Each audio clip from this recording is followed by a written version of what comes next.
Hello and welcome दोस्तों, study roof में आप सभी का स्वागत है। देखिए, जैसा हम सबको पता है कि 28 नवंबर को हमारा यूपी टेट का एग्जाम फाइनल हो चुका है और इसकी डेट आ गई है और सी टेट का एग्जाम भी हमारा दिसंबर में लग गया है। तो देखिए, जुट जाना है हम लोगों को और हमारा सिर्फ एक ही टारगेट होगा, टेट, और वो किसी भी तरीके से हमें निकालना है।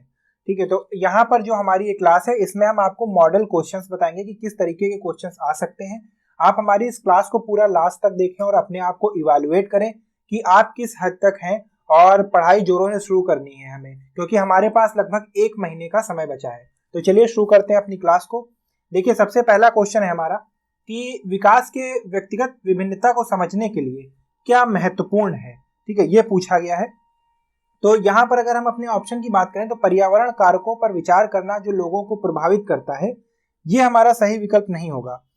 दरअसल विकास में व्यक्तिगत विभिन्नता को समझने के लिए महत्वपूर्ण है कि वंशागत विशेषताओं के साथ साथ पर्यावरणीय कारकों एवं उसकी पारस्परिक क्रियाओं पर भी विचार किया जाए। मतलब एक तरफ तो आपका जो जीन्स है उसको, और एक तरफ इन्वायरमेंट की वजह से क्या बदलाव आ रहे हैं, क्या क्या डिफरेंसेस आ रहे हैं। ये मैंने आपको अपनी क्लास में बताया है, जो हमने क्लास ली थी उस क्लास में मैंने आपको बताया था कि एक तो जेनेटिक डिफरेंसेस, जीन्स की वजह से जो डिफरेंस क्रिएट होते हैं, और एक जो इन्वायरमेंट, जो हमारा वातावरण है, उसकी वजह से जो डिफरेंसेस जन्म लेते हैं, तो वही व्यक्तिगत विभिन्नता को के विकास के लिए सहायक होते हैं। तो इसमें देखिए, ये जो ऑप्शन सी है हमारा, वंशागत विशेषताओं के साथ साथ पर्यावरण कारकों एवं उनकी पारस्परिक क्रिया पर विचार करना, तो यहाँ पर ये जेनेटिक डिफरेंसेस और साथ में एनवायरमेंटल फैक्टर्स जो हैं ये दोनों मिलकर बना। तो यहाँ से हमारा सही आंसर क्या हो जाएगा, सी।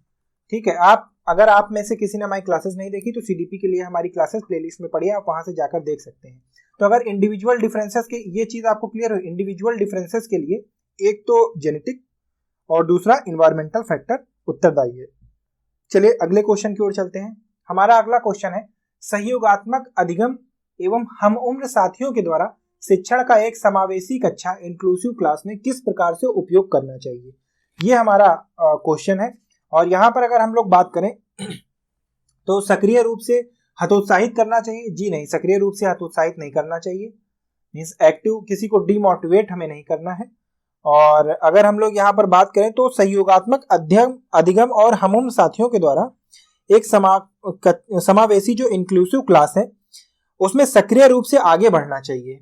ठीक है, मींस जो हमारा ये क्लास है, इंक्लूसिव क्लास, समावेशी कक्षा, वहां पर एक्टिव इन्वॉल्वमेंट बहुत जरूरी है। तो कभी कभी प्रयोग नहीं होना चाहिए, क्योंकि हमारा एक्टिव इन्वॉल्वमेंट बहुत जरूरी है। सक्रियात्मक जो है रूप से आगे बढ़ना, ये बहुत जरूरी है। प्रयोग नहीं करना चाहिए, ये भी गलत है। तो यहाँ पर जो सही ऑप्शन डी है हमारा, ये सही हो जाएगा। देखिए, होता क्या है कि जो कोऑपरेटिव लर्निंग है, इस चीज को समझ लेते हैं। जो कोऑपरेटिव लर्निंग है ये एक साथ 2 या उससे अधिक विद्यार्थियों को एक साथ सीखने के लिए अवसर उपलब्ध कराता है। ठीक है, कोऑपरेटिव लर्निंग का ये मतलब है। चलिए अगले क्वेश्चन की ओर बढ़ते हैं और हमारा अगला क्वेश्चन है, एक समस्या को मूल एवं अपसारी समाधानों के साथ करने की योग्यता निम्नलिखित में से किसकी एक प्राथमिक विशेषता है। ठीक, ये क्वेश्चन है हमारा। और यहां पर अगर हम देखें तो क्षतिग्रस्त बच्चों की विशेषता है प्राथमिक विशेषता, नहीं, ये आंसर गलत हो जाएगा।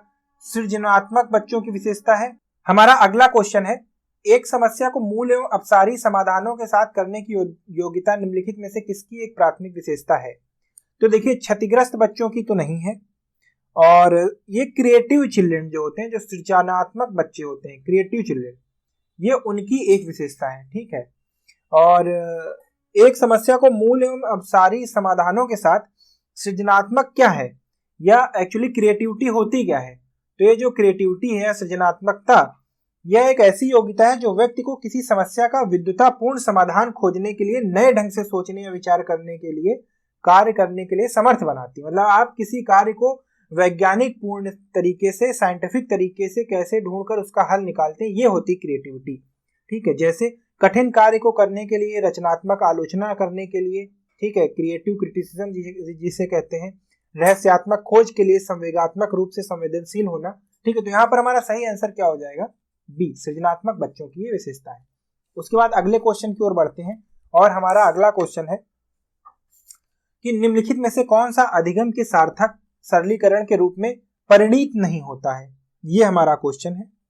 और यहाँ पर अगर हम लोग देखें तो ऑप्शंस क्या क्या दिए हैं, दोहराने एवं स्मरण करने को बढ़ावा देना, ठीक है, दोहराने एवं स्मरण करने को बढ़ावा देना। और उसके बाद हमारा अगला ऑप्शन है उदाहरण एवं गैर उदाहरण का प्रयोग करना। और फिर तीसरा ऑप्शन है एक समस्या पर अनेक तरीकों से विचार करना। और फिर पहले से विद्यमान ज्ञान से नए ज्ञान को जोड़ना। तो यहाँ पर देखिए, जो दोहराने एवं स्मरण करने को बढ़ावा देना है, यही हमारा अधिगम के सार्थक सरलीकरण के रूप में परिणित नहीं होता है। क्यों नहीं होता है, इसको भी जान लेते हैं। देखिए, उदाहरणों एवं गैर उदाहरणों का प्रयोग करना, ये सार्थक सरलीकरण के परिणित नहीं होता है, ये सार्थक सरलीकरण के रूप में नहीं आता है। और कौन कौन सी चीजें हैं, एक तो ये हो गया, दूसरी देख लीजिए क्या चीज परिणित नहीं होती है, एक है एक समस्या पर अनेक तरीकों से विचार करना, ठीक है, मतलब एक समस्या पर अनेक तरीकों से विचार करना, ये नहीं होता है। और पहले से विद्यमान ज्ञान से नए ज्ञान को जोड़ना, और उदाहरण को बच्चों को वास्तविक जीवन से जोड़ना। दोहराने और स्मरण करने को बढ़ावा देना अधिगम के सार्थक सरलीकरण के रूप में परिणित नहीं होता है, इसलिए क्योंकि इसका उद्देश्य व्यवहार में परिवर्तन करना है, ठीक है। इसका जो ऑब्जेक्टिव होता है वो होता है कि बिहेवियर में चेंज लाना, बिहेवियर में चेंज लाना। इसलिए लर्निंग में इसका कोई एक्टिव सिंप्लीफिकेशन में इन्वॉल्वमेंट नहीं होता है। तो हमारा सही आंसर क्या हो जाएगा, ए। उसके बाद अगले क्वेश्चन की ओर बढ़ते हैं। निम्नलिखित रणनीतियों में से कौन से बच्चों में अर्थ निर्माण को बढ़ावा देती है। तो अगर इसकी बात हम लोग करें तो यहां पर देखिए, जो ये अन्वेषण और परिचर्चा है, ठीक है, ये अर्थ निर्माण को बढ़ावा देती है, जिसको तर्क भी कहते हैं। अन्वेषण का मतलब यहां पर देखिए एक्सप्लोरेशन और डिस्कशन, ठीक है, जितना ज्यादा बच्चे एक्सप्लोर करेंगे, जितना ज्यादा डिस्कस करेंगे, उतना ही अर्थ निर्माण उनके अंदर क्षमता आएगी, ठीक है। जैसे इससे होता क्या है कि अन्वेषण और परिचर्चा जब बच्चे करते हैं तो बच्चों के अंदर सक्रिय सहभागिता के द्वारा ज्ञान निर्माण होता है। जब अन्वेषण और परिचर्चा करते हैं तो बच्चों का इसमें एक्टिव इन्वॉल्वमेंट होता है, और इस एक्टिव इन्वॉल्वमेंट की वजह से उनके अंदर ज्ञान की वृद्धि होती है, ठीक है। तो इसलिए इससे अर्थ का निर्माण होता है। तो यहाँ पर सही ऑप्शन जो है हमारा वो डी हो जाएगा। चलिए अगले क्वेश्चन की ओर बढ़ते हैं और देखते हैं कि लेओ वेगोत्स्की जो थे, उनके अनुसार आधारभूत मानसिक क्षमताओं को मुख्य रूप से किसके द्वारा उच्चतर संज्ञानात्मक प्रक्रिया में बदला जाता है। तो यहां पर अगर हम लोग देखें तो लेओ वेगोत्स्की के अनुसार जो आधारभूत मानसिक क्षमताओं का मुख्य रूप है वो सामाजिक परस्पर क्रियाओं द्वारा उच्चतर संज्ञानात्मक प्रक्रियाओं में बदला जाता है। जो सामाजिक जो सोशल क्रियाएं होती उनके द्वारा ये संज्ञानात्मक क्रियाओं में परिवर्तित किया जाता है। ये जो वाइगोत्स्की थे, इन्होंने पियाजे के मत के विपरीत अर्थ दिया था। जो जीन पियाजे थे, ये इनके अपोजिट इन्होंने अपनी थ्योरी दी थी, इस चीज को याद रखिएगा। और सामाजिक कारक को उच्चतर संज्ञानात्मक प्रक्रियाओं जैसे भाषा, स्मृति व अमूर्त चिंतन में महत्वपूर्ण रूप में देखा है इन्होंने, वाइगोत्स्की ने, ठीक है। इन्होंने जो संज्ञानात्मक प्रक्रिया होती, जैसे हमारी भाषा हो गई, ठीक है, और स्मृति हो गई, और अमूर्त चिंतन हो गया, तो इन सब में इन्होंने क्या देखा, महत्वपूर्ण भूमिका के रूप में देखा। इसलिए ये सामाजिक व सांस्कृतिक गतिविधियों को बालक के विकास में बहुत महत्वपूर्ण मानते हैं लेव वेगोत्स्की, और इनका मत किसके विपरीत है, पियाजे के विपरीत। तो यहाँ पर कौन सा सही आंसर हमारा हो जाएगा, ये हो जाएगा सामाजिक पारस्परिक क्रिया, ठीक है। चलिए अगले क्वेश्चन की ओर बढ़ते हैं, और हमारा अगला क्वेश्चन है, निम्नलिखित में से कौन सा मूर्त क्रियात्मक अवस्था के प्रमुख कौशलों में से एक है। और यहाँ पर जो आंसर दिया गया है वो है सुरक्षित रखने की योग्यता। इसमें पूछा है कौन सा मूर्त क्रियात्मक अवस्था के प्रमुख कौशलों में से एक है, ठीक है।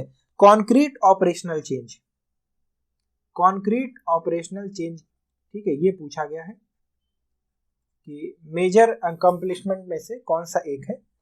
और यहाँ पर है सुरक्षित रखने की योग्यता, यानी एबिलिटी टू कंजर्व, ठीक है। तो ये हमारा सही विकल्प हो जाएगा, लेकिन और विकल्पों को भी जान लेते हैं। परिकल्पित निगमनात्मक तर्क, ये नहीं होगा। द्वित्मक वर्चुअल प्रतिक्रियाएं भी नहीं होगा। सजीवात्मक चिंतन भी नहीं होगा। अच्छा, ये क्यों होगा, देखिए ये जो कॉन्क्रीट ऑपरेशनल स्टेज है ये लगभग 7 से 12 वर्ष की आयु तक होती है, ठीक है, चलती रहती है। इस अवस्था का एक प्रमुख कौशल सुरक्षित रखने की योग्यता है, मतलब जो भी आप स्किल सीखेंगे इस उम्र में वो उसको कंजर्व करेगी या प्रिजर्व करेगी। जो भी इस अवस्था में आप सीखते हैं, आप जो भी स्किल सीखते हैं तो उसको सुरक्षित रखने की योग्यता होती, यही कॉन्क्रीट ऑपरेशनल चेंज हमारा होता है। तो ये हमारा सही आंसर हो जाएगा ए। अगर कोई आपसे ये पूछे कि कॉन्क्रीट ऑपरेशनल चेंज की क्या अवस्था होती है तो 7 से 12 वर्ष तक चलता है, ये चीज आप ध्यान रखिएगा। चलिए अगले क्वेश्चन की ओर बढ़ते हैं और देखते हैं। जीन पियाजे एवं लियो विगोत्स्की जैसे संरचनावादी अधिगम को किस रूप में देखते हैं, ठीक है। तो अभी मैंने आपको प्रीवियस क्वेश्चन में अपने बताया कि उसको किस रूप में वो लोग देखते हैं। तो अगर यहाँ पर हम लोग देखें तो जीन पियाजे और जो लियो विगोत्स्की थे, तो इन्होंने तो जो जीन पियाजे थे, देखिए जो जीन पियाजे हैं इन्होंने तो विकासात्मक मनोविज्ञान में शोध के लिए जाने जाते हैं। ये जो मनोविज्ञान शोध है ये इसके लिए जाने जाते हैं। और जो लियो विगोत्स्की हैं ये सामाजिक निर्मातावादी हैं, ठीक है, ये सामाजिक निर्मातावादी हैं। और यहाँ पर ऑप्शंस देख लेते हैं। प्रतिक्रियाओं का अनुबंधन, निष्क्रिय अविक्रिय प्रक्रिया नहीं, सक्रिय विनियोजन से अर्थ निर्माण की प्रक्रिया। अभी मैंने आपको पीछे अपने बताया कि कैसे अर्थ निर्माण होता है, कैसे डिस्कशन से और एक्सप्लोरेशन से अर्थ निर्माण और ज्ञानात्मक बोध होता है, ठीक है। तो यहाँ पर जो जीन पियाजे और लियो विगोत्स्की हैं इनका कहने ये दोनों कहते हैं कि जो बच्चे होते हैं बच्चे द्वारा सक्रिय रहकर ज्ञान निर्माण पर बल देते हैं और बच्चे को सक्रिय अधिगमकर्ता के रूप में देखते हैं। मीन्स ये दोनों बच्चों को एक्टिव लर्नर के रूप में देखते हैं, ठीक है, एक्टिव लर्नर के रूप में देखते हैं। तो यहाँ पर सी ऑप्शन हमारा सही हो जाएगा। उसके बाद अगले क्वेश्चन की ओर बढ़ते हैं और अगला क्वेश्चन है, निम्नलिखित में से कौन सी पूर्व संक्रियात्मक विचार की एक सीमा नहीं है, ये हमसे पूछा गया है।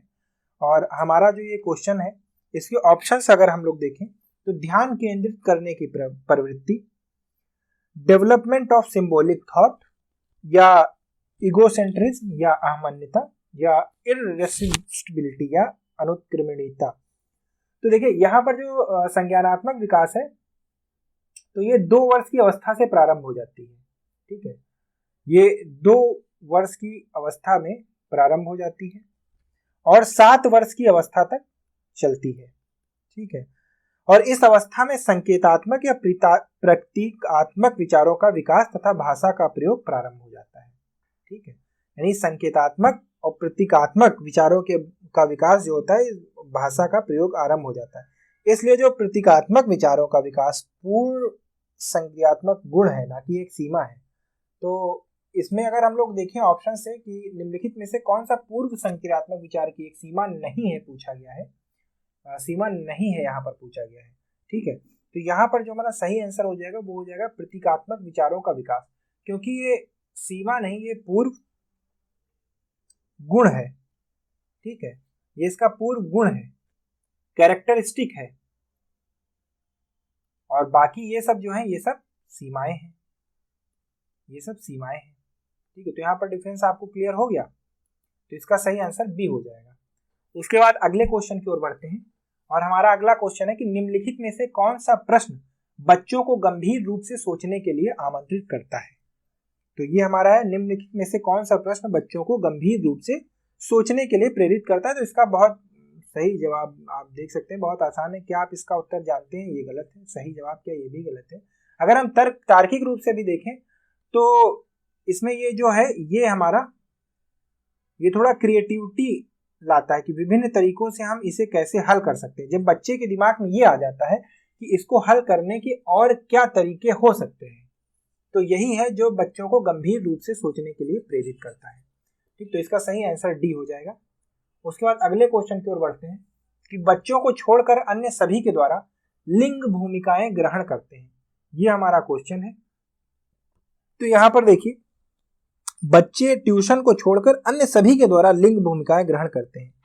ठीक है, हाँ, जो लिंग भूमिकाएं होते हैं वो सामाजिक के अंदर इंक्लूसिव होती हैं, इंक्लूसिवली उनका डेवलपमेंट होता है। जैसे मीडिया, सामाजिकरण, संस्कृत, समुदाय, परिवार आदि ये सब क्या होता है, ये सोशल अभिकरण की सहायता प्रदान करते हैं। तो यहाँ पर जो ट्यूशन है, ठीक है, हिंदी में ये एक्चुअली ट्यूशन लिखा हुआ है, ठीक है, तो इसको छोड़कर बाकी सभी के द्वारा लिंग भूमिकाएं ग्रहण करते हैं, मीडिया हो, चाहे वो सामाजिकरण हो, चाहे संस्कृत हो।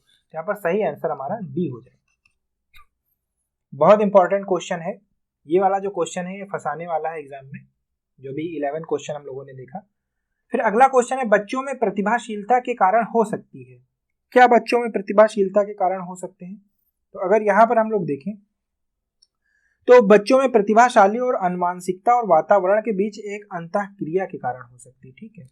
यानी जैसे मैंने आपको अपने शुरू में बताया था कि जेनेटिक्स प्लस इन्वायरमेंट, इन दोनों की वजह से जो है प्रतिभाशीलता, इन दोनों के बीच की एक क्रिया हो सकती है।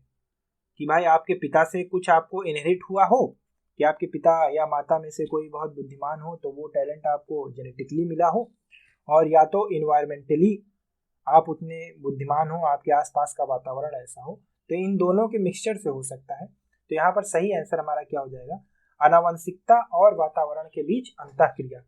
उसके बाद अगले क्वेश्चन की ओर बढ़ते हैं। कक्षा में सृजनात्मक और प्रतिभाशाली बच्चों के लिए आवश्यक हस्तक्षेप निर्भर है शिक्षकों द्वारा अनुकूलित और प्रेरक निर्देशन के लिए, ठीक है। तो यही हमारा सही जवाब हो जाएगा, क्योंकि यही हमें अभिष्ट विकल्प लग रहा है कि भाई अनुकूल और प्रेरक निर्देशन के लिए जो है आवश्यक हस्तक्षेप करना शिक्षकों का जरूरत है। अतिरिक्त समय के लिए नहीं होगा, प्रतिस्नेही के लिए भी नहीं होगा, बच्चों को पढ़ाने की जिम्मेदारी पर भी नहीं होगा। ये जो है हमारा सबसे सही उत्तर है कि भाई उनको अनुकूल रूप से और प्रेरक निर्देशन के लिए गाइड करने के लिए, सही तरीके से गाइड करने के लिए, कोई गलत रास्ते पर न जाए, इसके लिए आवश्यक हस्तक्षेप करना जरूरी है। फिर अगले क्वेश्चन की ओर बढ़ते हैं कि अलग अलग सोच वाले पैटर्न उन बच्चों की पहचान करते हैं जो विकलांग हैं, डिसलेक्सिक हैं, सृजनात्मक हैं या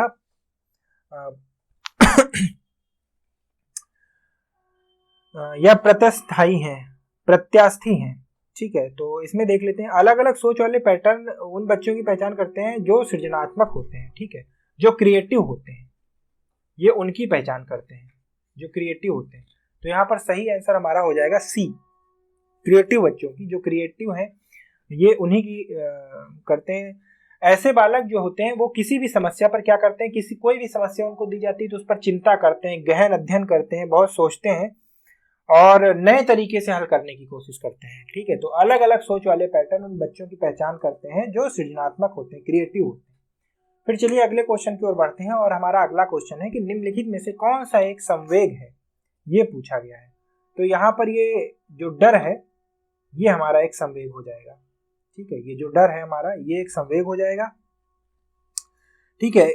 एक्चुअली है क्या कि संवेग होता क्या है कि हमारे जो है जो आंतरिक भाव होते हैं उनमें अचानक तीव्र होने की जो विवेक प्रक्रिया के नियंत्रण से हट जाए या अचानक से बहुत तीव्र हो जाए, तो ऐसी जो है विवेक, ऐसी जो क्रिया है वो उसे संवेग कहते हैं। संवेग का मतलब होता है जिसमें अचानक से गति आ जाए, ठीक है। संवेग का मतलब क्या होता है, अचानक से गति, ठीक है, जो अचानक से बदल जाए। तो इनमें से देखिए स्मृति ये अचानक से कहाँ बदलती है, ध्यान भी अचानक से कहाँ बदलता, उत्तेजना भी नहीं, लेकिन डर है, अचानक से इंसान डर जाता है, भयभीत हो जाता है, सामने आपने शेर देख लिया अचानक से डर जाओगे, तो यही एक ऐसी क्रिया है जो संवेग है। तो ये थे हमारे आज के इंपॉर्टेंट क्वेश्चंस। अगर आपको हमारी क्लास पसंद आई हो तो इसको लाइक करें और चैनल को सब्सक्राइब करें, वीडियो को शेयर करें। हम ऐसे ही डेली क्लास आपको प्रोवाइड कराते रहेंगे जब तक कि हमारा यूपी टेट का एग्जाम नहीं हो जाता। हमारा एकमात्र लक्ष्य है यूपी टेट और सी टेट के बाद सुपर टेट को क्वालिफाई करना और आपके लिए एक नौकरी पक्की सुनिश्चित करना, ठीक है। तो अगर आपको हमारा वीडियो पसंद आया हो तो वीडियो को लाइक करें और चैनल को सब्सक्राइब करें। Thank you for watching.